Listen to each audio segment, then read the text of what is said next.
the travel nurses get maybe triple. And could you put a number on that? And then I read about profit versus nonprofit hospitals, and then bonuses for working in the COVID ward that were very high bonuses for a week, $7,000 a week or $3,000 a week. I'm not sure, but what's your views on that stuff? So, it's such a complicated issue. It's a little hard to unpack.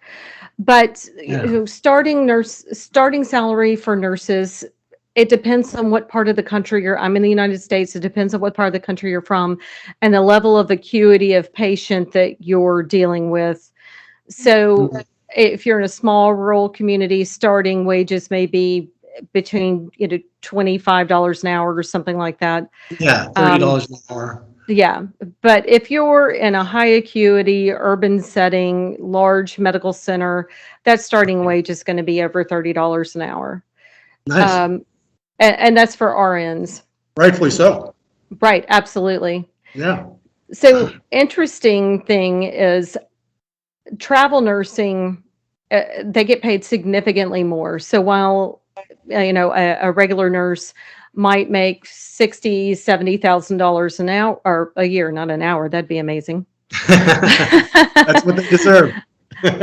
The travel nurses who are working full time or Mm. taking full travel assignments are easily surpassing six figures.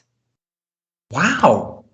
So And that's interesting. kind of an emergency situation money thing. Like that's when the legislature, they get complaints and they got to throw some money at it. And Right. yeah, Yeah, fun fact, I just received, I get these all the time, but I got another advertisement for travel nursing, yeah. and it was for $10,000 a week.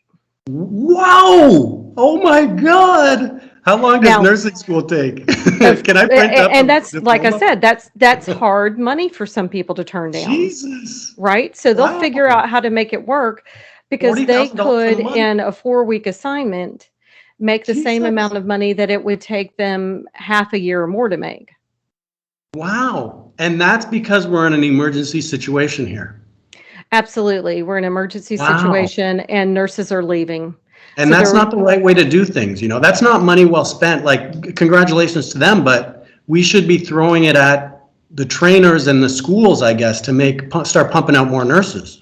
well, we should be definitely a portion of it should be going there, but a Yeah. portion of it should be going to those nurses who've been on the job and Yeah. they've not left. They've been loyal to the organization and they're Hmm. doing the hard work.